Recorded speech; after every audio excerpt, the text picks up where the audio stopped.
Hello, my name is Susie Stevens, Psychic Susie #1 on the radio. I'm a medium clairvoyant of 40 years, a little over 40 years.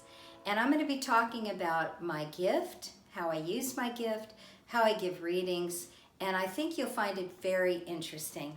The first thing I want to tell you is that I believe in God, and this is a God-given gift that I have. If you abuse your gift, you lose your gift, and I've never abused mine. So the readings are very detailed. I also am certified in astrology. I do palmistry. I studied under a palmist for 3.5 years. I do tarot. I do numerology. But really my forte is channeling through the Holy Spirit. Channeling, a medium clairvoyant, is a step up from just being a psychic. So I read the living and I read the dead. It's interesting to me because in all the years I've been a psychic, I always thought to myself, only God knows when we're going to die. And yet, He allowed me to see a little 7-year-old boy's death. And his mother and I became friends for many, many years. The godmother came in for a session, and she wanted him read along with other people. And that was the turning point for me because the mother was very comforted in our relationship spiritually from that point on. It was not an easy situation for her to hear or see. She wasn't present for the reading. But I look back now and God really wanted her to hear that He had no aura, or aura drops before we die. I'll talk a little bit more about that, but as for the fun part of the reading, we all have a karmic theme, and that comes in the reading as well. A karmic theme is what I refer to as God's gift, God's plan for you. Do you have free will? Yes, we do. We have free will over a lot, but we don't have free will over everything. So one of the things that really prompted me to want to do this podcast, I've done so much radio work, KGO in San Francisco for 2.5 years, K-Wave in Monterey for 6.5 years, guest spot, Psychic Susie. The Beach, 101.7 in Monterey, 3.5 years. 1 year on KNRY on Monterey, Cannery Row. They no longer exist. I've done this so long. The Woody Show for 2.5 years in the Bay Area. And I know, Armstrong and Getty. And also recently, Michael Savage. I did a couple of talking to him about suicidal ideology. I'm going to talk about my background. That includes being certified in astrology, studied under my wonderful teacher, Robert Cole, who's now deceased. He called me his most gifted friend, which was such a compliment. He also taught me tarot in his little apartment in Santa Cruz called Sleepy Time. Sleep Tight, Sleepy Time apartment. He was the manager. And it was such a gift to be able to work with him. My real primary gift of a person and a teacher was Carolyn Gaudier, who was my psychic mentor. She was an archetype vibration for what someone should emulate, be like if they can, as a psychic teacher. And she was just fun. She was my friend. How I became psychic? Well, I had a dream that my ex-husband, Marty Stevens, who called me Princess, and we lived in a little mobile home, Princess of what? The trailer. I had a dream, and it was very real. Turned out it was a prophetic dream. It was in color. 3 months before the dream came true, in the dream was in color, very vivid, and his best friend was packing his bags and said, Marty wants a divorce. I shot up in bed and said, Marty, I had this dream that you were going to leave me. Go back to sleep, sweetheart, princess. That'll never happen. He went back to sleep. I didn't. 3 months later to the day, the dream came true. I believed in intuition before. When I was 11, I told my mother, I know how I'm going to die of a blood disorder. She said, that's morbid. She died of a blood disorder. I was picking up on her. She had lymphoma. So I was intuitive at times. But when I had that prophetic dream, and you'll hear it said, psychics that are professional will say, near-death experience, traumatic experience. It isn't just waking up and I think I'll develop my psychic ability. It's always some kind of loss, trauma, impact to the soul, that you may lose something, but then you gain this beautiful gift so you can help others. And I certainly love my gift. Now, I didn't know when Marty left that I would meet Carol, my teacher. But Michael Bebeck, who's no longer with us, I was getting a dress made, and I was waiting in the parlor of the woman that was a dressmaker. And Michael was always very flitty and very flamboyant, and he never looked you in the eye. He was so into the future and waiting for the future to catch up with him. He said, you know, your husband didn't mean to leave for good, but he's happier without you. And I said, do you know Marty? And he said, no, I'm a psychic. And I said, tell me more. He said, no, I have the name of someone I think you'll like. And he ripped off a little piece of paper, Carolyn Gaudier, and her phone number. I wish I'd kept that paper. Little did I know the psychometry in that paper would change my life forever. It also gave me, as I look back, and even then, it gave me the most profound validation as to why I'm on this earth, and that is to use my gift correctly. Now, as I called Carol immediately, I think she came in a week later to my little mobile home that Marty and I shared, and she was very beautiful inside and out, very, very graceful. And she had a peace about her that only I've seen maybe with reading about the saints. There was something very otherworldly about her. And as I look back, she was just truly gifted. She was at peace with her gift. But one thing about Carol is Carol would not lie. Integrity. So I'm comfortable with my integrity when I read, and she was comfortable with hers. And as she's stirring her coffee, I said, I remember going, will Marty come back? And she said, you were bored and he was frustrated and the two of you weren't growing. And I said, no. And she said, yes.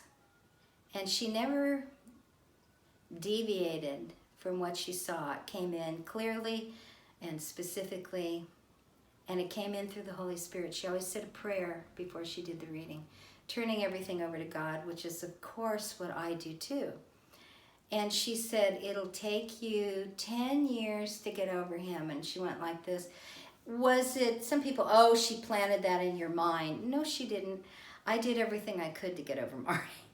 And it took 10 years. And she said, you were not growing as a couple. And he did almost die of a car accident before he left me. And she said it shows that he would rather be dead than leave you.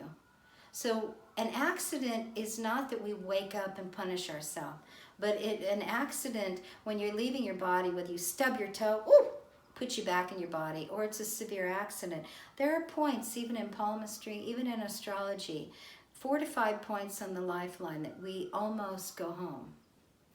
And so that was what caused Marty to come back in the body, to pay attention to someone other than his princess, and to pay attention to his own worth. And therapists call it a boundary. And so although he was passive-aggressive and didn't tell me he was going to leave, he left. And she said, he'll call you in 2 years. And I remember going from shock to anger to sadness to confusion, all the while going, what? Every prediction was worse than the prior prediction. But she said, he'll call you in 2 years, but it's only a conversation. And at the end of it, I said, well, what am I going to do for 10? She said, you're going to mother yourself. Now we call it in therapy reparenting ourselves. That's precisely, along with classes, visualization and meditation, and working with the most beautiful, gifted person that I've ever met in my life. They say there's no such thing as perfect. Carol was the most traumatic event of Marty leaving, and yet the most wonderful psychic teacher and mentor and woman and friend that I could ever meet. She said, you'll marry again. I said, I don't want to marry again. I pointed to I want Marty back. I kept going like this. She had the patience of a saint, and Marty's not. Marty's happier without you.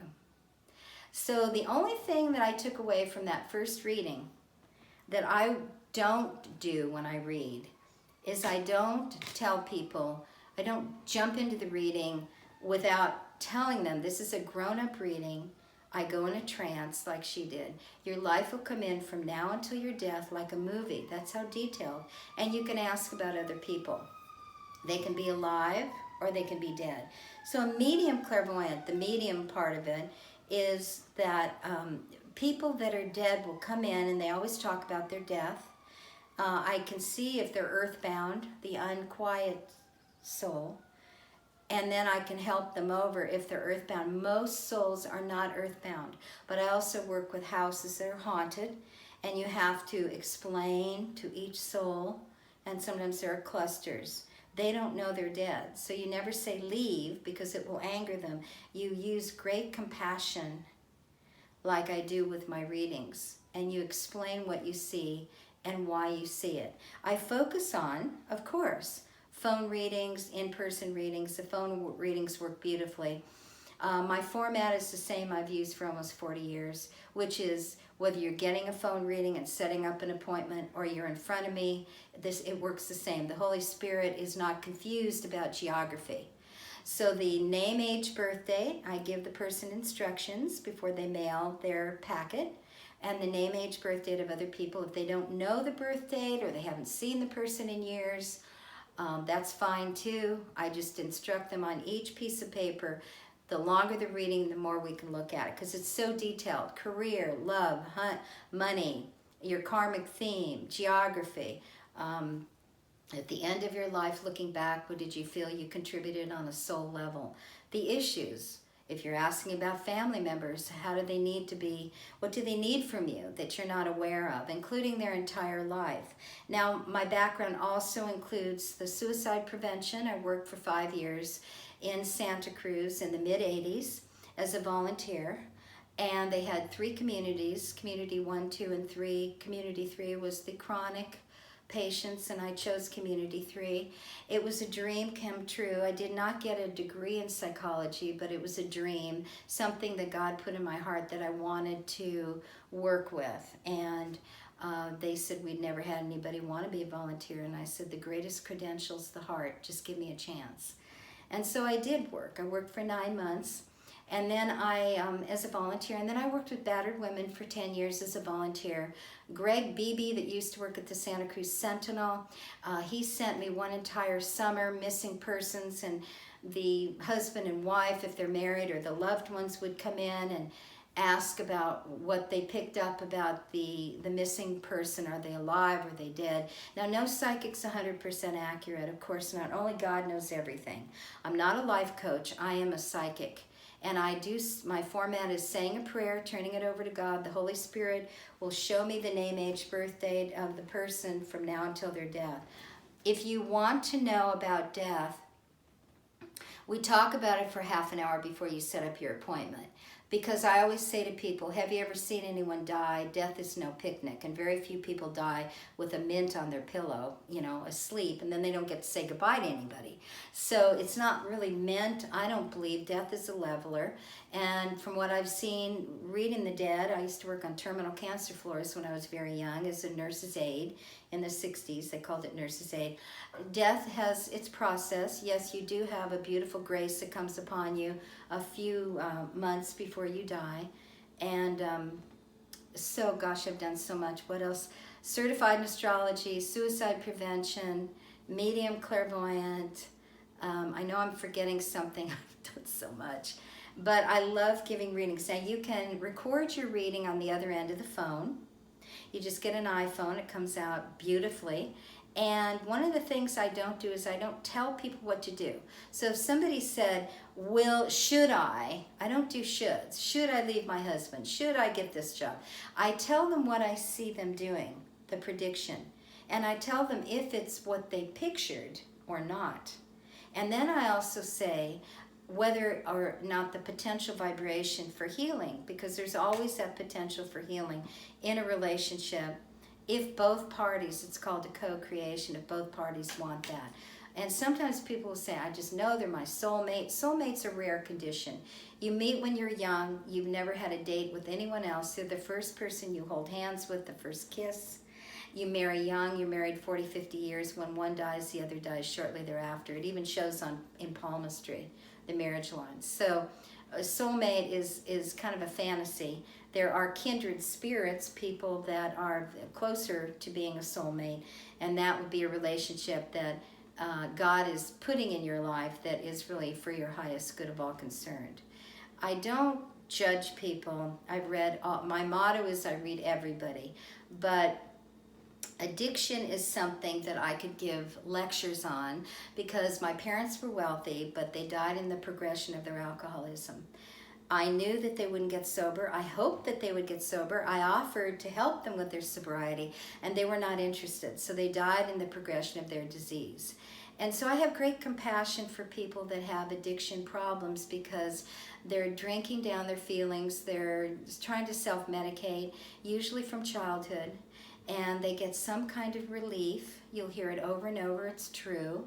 They get some kind of temporary relief when they are taking their first drink or smoking their first joint. Nobody wants to be an addict.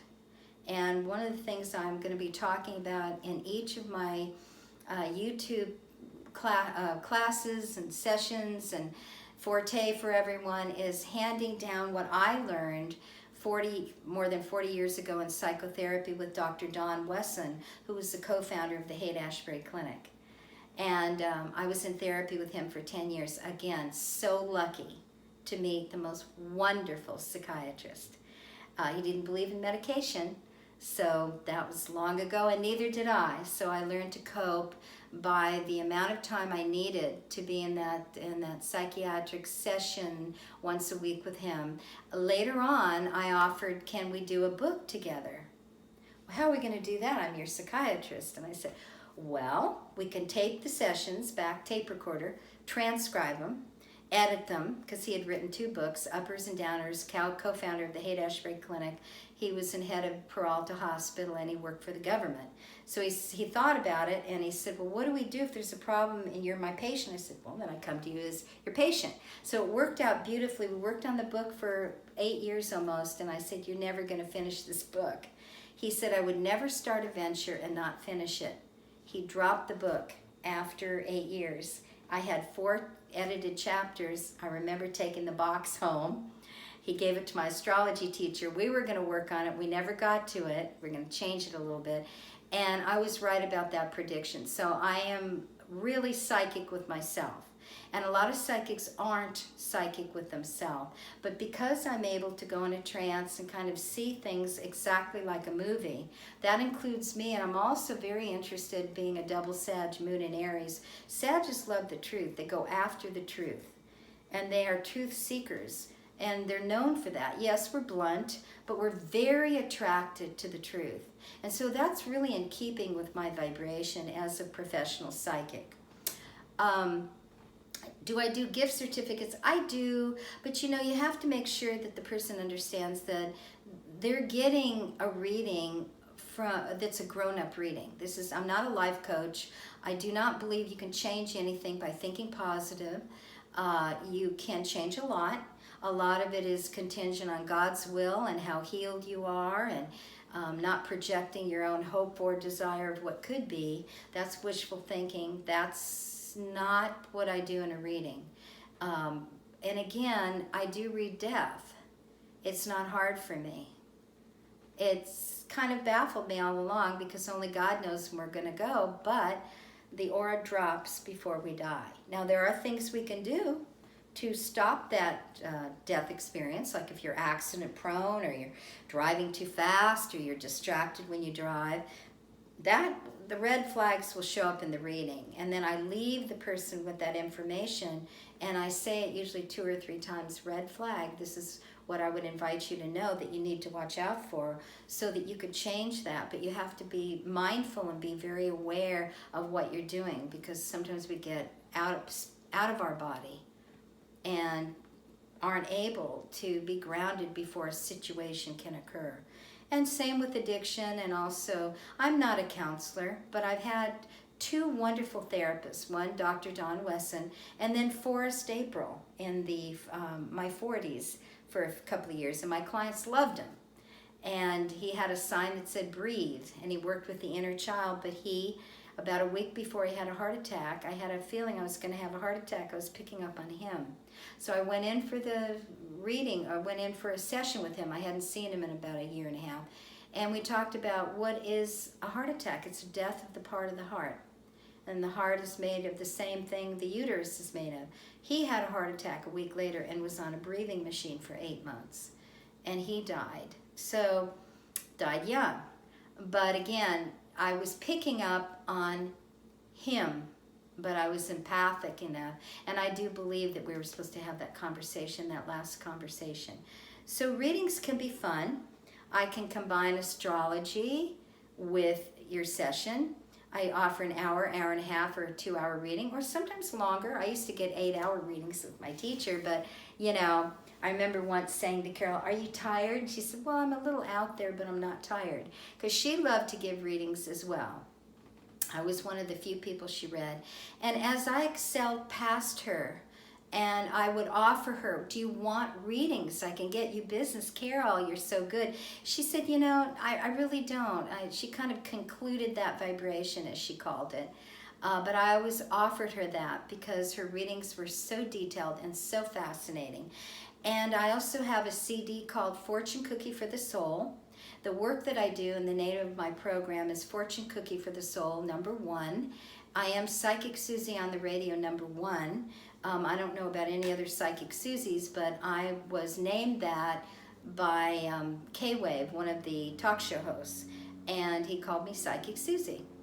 So that's who I am. We're going to talk every week a little bit how to create romantic love in a spiritual way.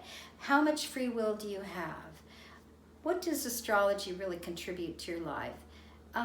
What are the affinity areas that you bring in from the Holy Spirit, from God, that your God-given gifts?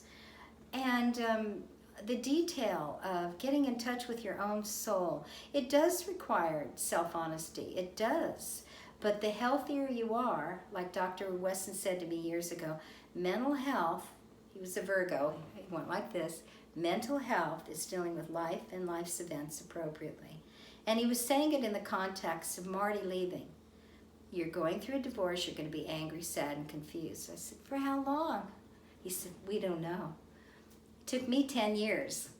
But it is contingent, again, on your upbringing, the formative years, how much rejection you've had, why are you marrying, why are you drawing love, are you wanting love, do you want a shack up, do you want a hook up, or do you want someone that is really, you're taking vows and you're really being blessed by the Holy Spirit and God. A lot of it has to do with like creating like. We're going to talk about repetition compulsion. We're going to talk about high tolerance for inappropriate behavior. We're going to talk about the beautiful book called Healing the Child Within by Charles Whitfield. That book, I've been talking about that book on every radio show I've ever done since the 80s. It's a national best-selling book in 8 different languages. And in that book is called The Bill of Rights, in the middle of the book. And he asked his group therapy sessions, his patients, if you had rights, what would they be? They turned in all their rights. And then he says in the last paragraph, and if you might consider if you have any of these rights at all, because I believe everyone has a right to getting in touch with their rights, and talks about how to identify feelings, how to process feelings, grieving, the dangers of unresolved grief. He worked with trauma victims. He works with adult children of alcoholics, adult children of addicts, emotionally unavailable upbringing. Your childhood will dictate whatever you have not worked through, you're going to act out or pass on many times in our adult relationships. But the thing that they don't so much talk about anymore in 2019, but they did in the 80s, it was very chic. Whatever it took, it was popular to get in touch with your inner child. And I have found that inner child work, parent, adult, child, when you identify your inner child who holds all of your needs and you start not abandoning that inner child by visualization and techniques that I'm going to illustrate that were taught to me by Forrest April, my second therapist that did die young, but he was a hell of a good therapist, and he did his beautiful spiritual work, and I was, again, lucky to have two very good therapists. And then I have this wonderful opportunity to hand down every single aspect of what I remember, and I have a good memory, a detailed memory, because I have Saturn in Virgo, and that's good for detail and good for my readings in the 8th house. Any of you astrologists know what that means. So I love the detail of a reading, but I will not lie, and no one can get me to lie. I've had people try.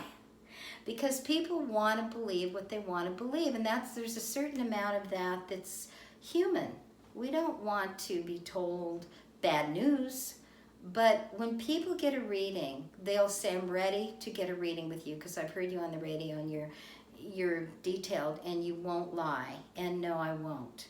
And so when I was on the Woody Show in the Bay Area, there were 7 disc jockeys, and he asked me to go around the first time I was on and give him a cold reading, and I did. And then the second time I was on, he said, I've never been flooded with more emails for Psychic Susie. Let's have you on once a month. I said, fine. Then he said to me, tell me about my love life. And I said, say your first name, age, birthday. And I said, no one you know now will you know forever. You could hear a pin drop. And the only female talk show host said, with a live mic, intentionally, well, that's the second time you've heard him. And I said, Ravi, God gave me a wonderful gift. Wouldn't it be sacrilegious to lie to someone when through the Holy Spirit that's what I just picked up? And wouldn't that be disrespectful to say to Woody when that's not what I picked up is what he would want to hear, but what he asked me to read? Well, he never had me on again, but I had 3 days worth of calls, people saying you would not lie to him, and you were very comfortable and grounded with your honesty.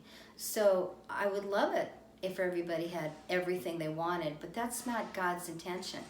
He says, pick up your cross and follow me. And we draw people to us that we wish would last forever, but relationships don't always last forever. We bring in our issues. We brush up against what we're trying to heal with each other from childhood.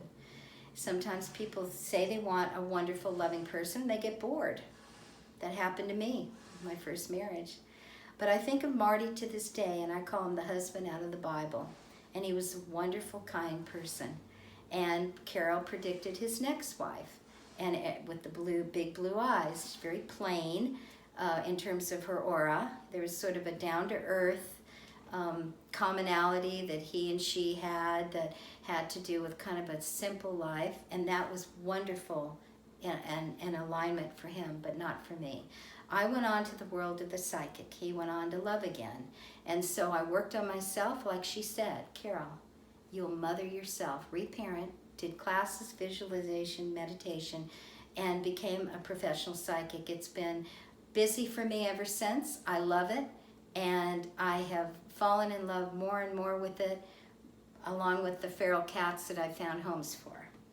And that is a conclusion. So if people call me with feral cat stories or requests, I don't have any more homes. That was 25 years of my life. My phone number, I don't like texting. I talk to people. I don't care if I won the lottery. I would not get Apple this, and I'm into conversing with people slowly and calmly about what my background is again, how I read, have you ever had an ethical reading, what do you expect from a reading? Not tell me what you want to know, that's in the appointment. But I explain in graphic detail how I read and how they send their packet, name, age, birth date, and name, age, birth date of who they want read, or name, age, birth date, death date. If they don't know the birth date, it's not based on astrology, it's based on what the Holy Spirit shows me about their life and their soul in graphic detail. So the name, age, birth date is more of a vibration on a soul level from birth until death. So I like to converse with people. And the podcast is something that I have been wanting to do for 2 years, and I wanted the right person to do my technological part, and I prayed for the right person. I came close to having a few people, but then something would happen, like Princess and the Pea, the fairy tale, that just didn't work out. And I knew, okay, God, if you want me to do this and bring you to my clients and talk about suicidal ideology, how to comfort someone, what to say and what not to say if somebody's despondent, and also battered women's syndrome, and also children that are angry, and future children, that are they going to have any children, and geographic karma, and how many jobs, and karma with money, and karma with finance, and karma with your autonomy, your spiritual gift, your affinity areas. All of that is covered in a reading. So I feel very strongly about what I do. And the one last thing I'll say is, one of the cats I rescued was 15. And 16 years ago, because I was trying to catch her for a year, the police were poisoning some of the cats, a small group of cats. And I got her in the middle of the night, even though I had been threatened with arrest, never been arrested. And I got her in the middle of the night, took her home, and she was under the bed with food and water in a cat box for 3 months. And then one day she jumped up on the bed, and that was it. I named her Sparkle because she looked like dirty gray. And I wanted her to feel that she was loved. She was a Leo. And she had some Virgo in her because she was demanding, but I loved her. Recently, karma being what it is, she got out. And I looked for her all night. I couldn't disturb the neighborhood calling her. And I thought, how ironic. How ironic. I saved her when she was young from being poisoned.